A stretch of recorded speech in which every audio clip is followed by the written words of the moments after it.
ওকে আমি দুলা ভাই, আরে দুলা ভাই, আরে হোয়াট ইজ দিস? তুমি আমাকে জড়িয়ে ধরেছো কেন? এতদিন ভাবতাম তুমি আমার সাথে মজা করো, বাট না, তুমি আমার সাথে নষ্টামি করার চেষ্টা করো। এই বিষয়টা যদি তোমার বোন দেখতো তাহলে কি ভাবতো বলো তো? আমার উপরে বিশ্বাস থাকতো? বিশ্বাস থাকতো না। সে ভাবতো তার বোনের সাথেও আমি নষ্টামি করছি, আমাকে ভাবতো আমি দুশ্চরিত্র। এই বিষয়টা যদি কাজের লোক দেখতো তাহলে হয়তো আমার সামনে কোনো কথা বলতে পারতো না, কিন্তু বাইরে গিয়ে ঠিকই বলতো যে বাড়ির মালিক বউয়ের সাথে এবং তার বোনের সাথে একসাথে নষ্টামি করছে। তোমাকে এখানে কেন এনেছি? পড়াশোনা করানোর জন্য। ঢাকা শহরে একটা মানুষ থাকতে গেলে খেতে গেলে কতটা খরচ হয় সেটা কি তুমি বোঝো? আমার ঘাড়ের উপরে বসে খাচ্ছ, তার উপরে আমার সাথে নষ্টামি করার চেষ্টা করছো। নেক্সট টাইম যদি এমন কিছু তোমার থেকে দেখি তাহলে ঘাড় ধাক্কা দিয়ে বাড়ি থেকে বের করে দেব। দুলা ভাই, তুমি আজকে আমাকে এত করে মারলে, তোমাকে জাস্ট পেছন থেকে একটু জড়িয়ে ধরছে বলে। আসলে ভুলটা আমারই। আমি অল্প ধরে খুশি হয়ে যাই, কারণ আজকে আমার অনেক আনন্দের দিন, একটা খুশির দিন। তাই আর নিজেকে ধরে না রাখতে পেরে তোমাকে পেছন থেকে জড়িয়ে ধরলাম, যে খুশি খবরটা তোমাকে দিব বলে। বুঝিনি এভাবে কষ্ট পেতে হবে, কারণ ছোটবেলা বাবা মা হারাইছি তো। ছোটবেলা থেকে কোলে পিঠে করে মানুষ করছো না, তাই আর বাবা মার কষ্টটা বুঝতে পারি নাই। ছোটবেলা থেকে তোমাকে বাবা ভাবতাম, তোমাকে মা ভাবতাম, তুমি কখনো বাবা মার আদর পাইনি তো। আমাকে আদর স্নেহ দিয়ে তো তোমরাই বড় করছো, তাই আর নিজেকে কন্ট্রোল না রাখতে পেরে ভাবলাম যে খুশির খবরটা তোমাকে দেই। তোমরা ছাড়া আমার আর আছে কি বলো? জানো ভাইয়া, আজকে না আমার ইন্টারের রেজাল্ট দিছে, আমি গোল্ডেন এ প্লাস পেয়েছি। তাই ভাবলাম যে খবরটা তোমাকে জানাই, কিন্তু জানানোর পর যে তুমি এমন করবে আমার সাথে, এটা কখনো আশা করতে পারি নাই। দোলা ভাই, আমাকে তুমি মাফ করে দাও, আমি অনেক বড় ভুল করে ফেলছি, আমাকে তুমি ক্ষমা করে দাও। আসলে আমি বুঝতে পারি নাই। ভাইয়া, তুমি আমাকে খাওয়ানোর পরে না ফোঁটা দেবে, তোমার মুখ থেকে এই কথা শুনবো কখনো আশা করিনি। জানো ভাইয়া, একটা মেয়ের মাথার উপর বাবা যেমন বটগাছের ছায়া হয়ে থাকে, তুমিও সেই বাবা নামক বটগাছের ছায়া দিয়েছো আমাকে। তাই তো মনে কোনো দ্বিধা না রেখে তোমাকে জড়িয়ে ধরেছি, তোমার সাথে একসাথে চলেছি, ঘুরেছি, ফিরেছি। কিন্তু তুমি আমাকে এত ছোট করে দেখবে সেটা কখনোই ভাবতে পারিনি। আমি কি করবো বল? আসলে আজকাল সমাজের মানুষগুলো অনেক খারাপ। আমাদের এই সম্পর্কটাকে কখনো ভালো চোখে ওরা দেখবে না। আমাদের পরিবারের চোখে, সমাজের চোখে আমাদের সম্পর্কটাকে নষ্টামের চোখে দেখবে। এর জন্য আমি তোর সাথে খারাপ আচরণ করেছি। আমাদের সম্পর্কটা যে কতটা মধুর এটা আমাদের সমাজ কখনোই বুঝতে চাইবে না। শালী দুলাভাইয়ের সম্পর্ক যে বাবা মেয়ের সম্পর্ক হতে পারে, এই সমাজের মানুষ সেটা বুঝতে চায়। বোন, আমি তোকে অনেক ভালোবাসি রে বোন, তুই আমার অনেক আদরের।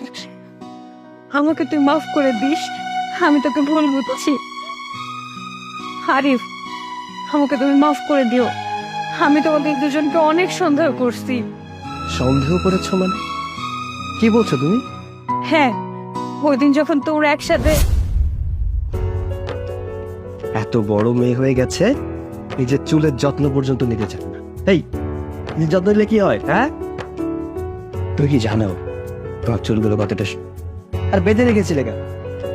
বোনের থেকেও আমার চুল বিশেষ। আমি না হয় যত্ন করতে পারি না, তার জন্য তুমি আছো না। আর তাছাড়া আমার এইসব চুলের যত্ন নিতে একদমই ভালো লাগে না। হ্যাঁ, তা তো একটু যত্ন নিতেই হবে, আমার একমাত্র শালিকা বলে কথা। তুমি এই কথা বলতে পারলা? আমি কি শুধু তোমার শালিই লাগি, আর কিছু লাগি না? না, শুধু শালিকা না, অনেক কিছুই লাগো। আচ্ছা সোজা হয়ে দাঁড়াও তো, আমি মুছে দেই। দোলা ভাই, অনেক হয়েছে, এখন চলো তো, আমার খুব ক্ষুধা পাইছে, আমাকে ভাত খাওয়াই দিবা? আচ্ছা ঠিক আছে, চলো এটা দেখি। চল চল চল খাই।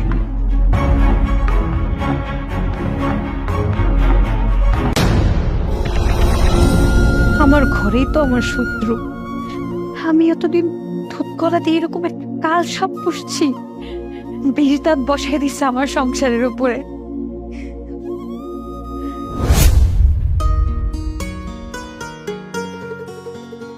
আফা অফিস যেতেছেন? হ, আপনার একটা কথা কইতাম আফা। কি বলতেছো খালা, বুঝাই বলো। আফা গো আফা, এইবার মনে হয় আপনার কপাল ফুল। কি সব কথাবার্তা বলতেছো ওগুলা? হ্যাঁ, আমার কপাল পড়বে হ্যান ত্যান। দেখো আমি অফিস যেতেছি, এখন তোমার এসব বাজে বাজে কথা আমি শুনতে পারবো না। একটু আমার হাতে সময় না, আমার অফিস যাইতে হবে। এখন তো আমার কথা বাজেই মনে হইব আফা। যখন নিজের আপন মায়ের পেটে ছোট বোন নিজের স্বামী আর সংসার নিয়ে ভাইগা যাব, তখন বুঝবেন।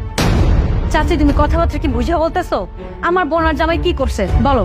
আফা আপনি যখন অফিসে যান না, তো বল এইসব কথা আমি মুখে নিতে পারতাছি না আফা। একজন আরেকজনের উপরে ঢুইলা ঢুইলা পরে হাসতে হাসতে, এমনকি একজন আরেকজনরে মুখে তুইলা খাওয়াইয়াও দেয়। ওই এতদিন ধইরা আমি আপনার বাসায় কাম করি, আপনার স্বামী তো আপনার কখনো মুখে তুইলা খাওয়াই দেয় নাই।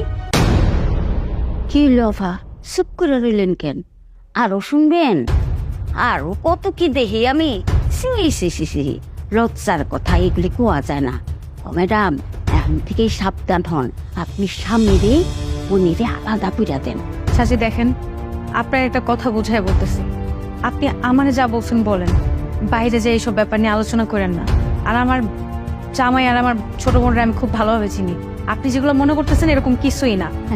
ম্যাডাম, কি দরকার আছে? আপনি গো বাড়ির কথা আমি মানুষের কাছে যাইয়া কই।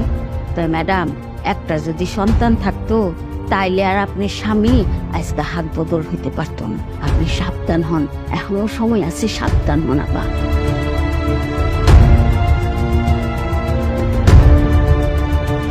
আমি শুধু আমার ছোট বোনটার মুখের দিকে তাকায় একটা সন্তানও নেই। ওর আদর যত্নে কমতে পড়বে, আর আমার এই ছোট বোনই আমার সংসারটা নষ্ট করতেছে।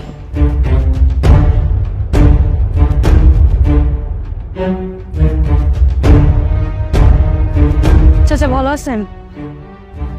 ম্যাডাম, আপনার একটা কথা কইতে চাই। কি বলুন, বলেন চাচা। না মানে এবার আপনার ছোট বোনের মধ্যে একটা খারাপ সম্পর্ক আছে। কি বলতেছেন চাচা আপনি এসব? আপনার সাহস কত বড়? হ্যাঁ, আপনি কাদের নিয়ে কথা বলতেছেন জানেন? একজন আমার স্বামী, আরেকজন আমার ছোট বোন। মুখ সামলায় কথা বলেন। না, আমি জানতাম আমরা গরিব মানুষ, গরিব দারোয়ান, আমার কথা আপনারা বিশ্বাস করবেন না, কিন্তু সেদিন নিজের চোখে যা দেখলাম আর চুপ থাকতে পারলাম না। কি দেখছেন আপনি নিজের চোখে? বলেন আমার, কি দেখছেনটা কি আপনি? ওই দিন দুপুরবেলা আমি আমার খাওয়ান আনন্দের জন্য ভিতরে গেছিলাম, দেখি সাহেব। দোলা ভাই, তোমার কথা ছিল আজকে আমাকে নিয়ে ঘুরতে যাবা, চলো না প্লিজ। বলেছিলাম তো, কিন্তু তোমার বোনের আসার সময় হয়ে গেছে। এখন যদি বাসায় এসে দেখে আমরা দুজনের কেউ বাড়িতে নাই, তাহলে তো আমরা ধরা খেয়ে যাবো। আপুর কাছে ধরা পড়লে পড়বো, তাতে আমার কি? আমি কি আপুকে ভয় পাই নাকি? তুমি এক্ষুনি আমাকে ঘুরতে নিয়ে যাবা মানে নিয়ে যাবা। আর হ্যাঁ, আরেকটা কথা, আপু যেন কিছুতেই আমাদের প্ল্যানটা বুঝতে না পারে, না হলে কিন্তু অনেক বড় প্রবলেম হয়ে যাবে। আচ্ছা এবার বলো তো, তোমার হাত খরচের কত টাকা লাগবে? আরে দাও তো, তোমার মানিব্যাগে যা আছে তাই দাও। আর তাছাড়া তোমার টাকা মানে তো আমার টাকা। আচ্ছা ঠিক আছে, এনো, এখানে যত টাকা আছে নিমটি দেখো, তোমার আপুকে ভয় পেতে হবে না। আচ্ছা ঠিক আছে। তুমি কি আরেকটা কথা জানো? তুমি কিন্তু পৃথিবীতে সব থেকে ভালো দিলাম ভাই। আচ্ছা ভাই, নষ্টামায় আমার সেই দেখছে বাড়িতে বোন নাই, অমনি বোন জামাইয়ের লগে নষ্টান শুরু করে দিছে। এই কে ওখানে? কি ব্যাপার দারোয়ান চাচা, তুমি ওখানে চুপচাপ দাঁড়িয়ে আছো কেন? এদিকে এসো, কিছু বলবে? ভেতরে এসো। কি ব্যাপার, তুমি ওখানে লুকিয়ে লুকিয়ে কি শুনছিলে? কি হয়েছে? এখানে কেন এসেছো? না মানে আমি এখনই এসেছিলাম দুপুরের খাবারটা নিয়ে। আমার সাথে চলো, তোমার খাবারটা আমি দিচ্ছি। চাচা, আপনি কিন্তু এইসব বিষয় আপুর কাছে কিছুই বলবেন না।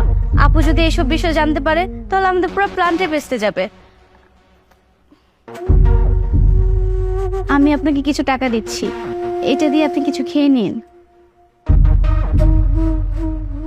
নিজের বোনের সংসারটা নষ্ট করতেছে, আর উনি আমাকে বলছে কারো কাছে না বলতে। আমাদের এত ভালো ম্যাডাম, তার ক্ষতি আমি সব করে দেব। আচ্ছা চলুন, আমি আপনার খাবারটা দিচ্ছি।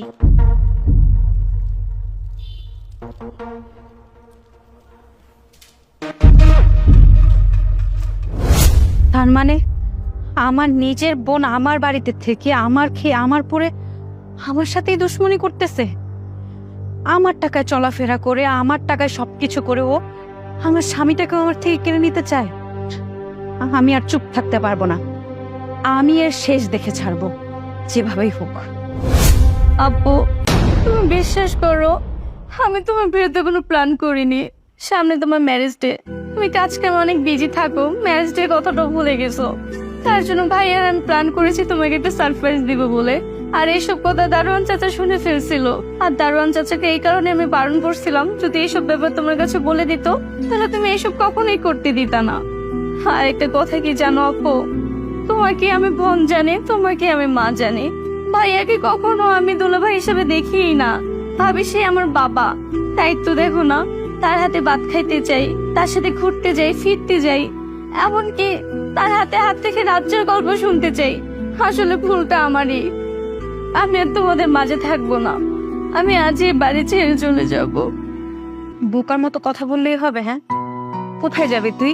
কার কাছে থাকবি? আর বাবা মা যেমন তার সন্তানকে শাসন করে, আমি কি তোকে শাসন করতে পারবো না? আচ্ছা শুনো না, দেখো না ও কি বলছে। আরে এই পাগলি, তুই আমাদের ছেড়ে কোথায় চলে যাবি? আরে তুই যদি চলে যাস তাহলে কাকে গালে তুলে খাইয়ে দিব, কার মাথার চুলের পানি মুছে দিব, কাকে নিয়ে ঘুরতে যাব? আল্লাহ, তুমি ছোটবেলায় আমার থেকে বাবা মা কেড়ে নিছো, আবার আমাকে বাবা মা দিছো, তাদেরকে আমি কখনো হারাইতে চাই না।